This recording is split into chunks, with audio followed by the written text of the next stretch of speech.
right, 2004 CL600. Okay, and you know, the car's been running great until I just tried to start before. I mean, it started, but it was sputtering. I shut it down, turned it back on, check engine light. Now we're gonna go through it and see what's up.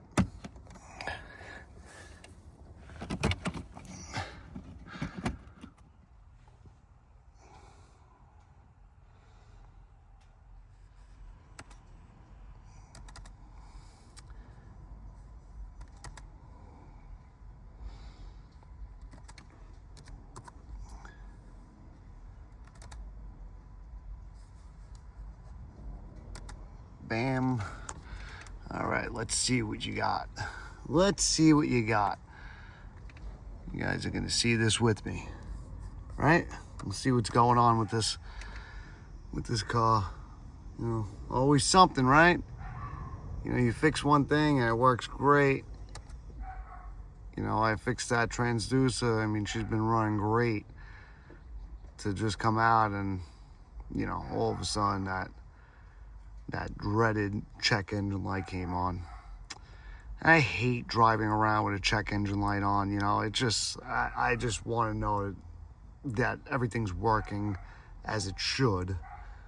So I can't wait. As soon as I picked up my kids, took it right into the backyard, whipped out Xentry, and let's find out what it is.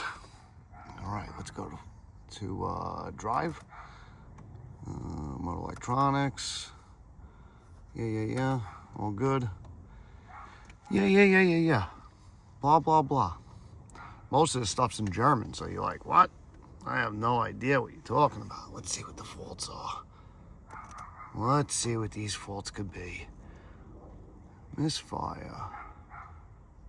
Number 7. That's strange. Misfire 7. Okay. Let's see the description of that fault.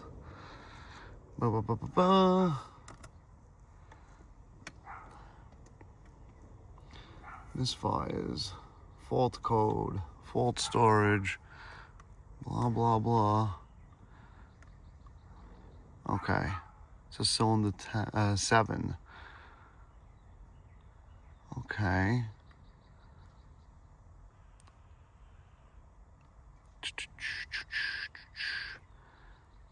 Fuel salvation. Okay. Okay. I mean, it's just one.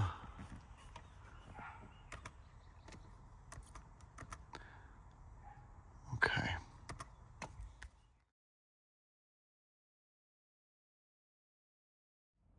I mean, I'm gonna clear the codes, and I'm thinking that this car has about 65,000 miles on it now. I know it's not a vacuum line because I fixed everything. I know it's not a transducer. I know it's not anything obvious. So one thing that I definitely wanted to do that I didn't do yet, I'm gonna do it now, is I'm gonna end up having to change all the spark plugs, 24 of them. It has to get done. It has to get done no matter what. So I'll keep you updated on this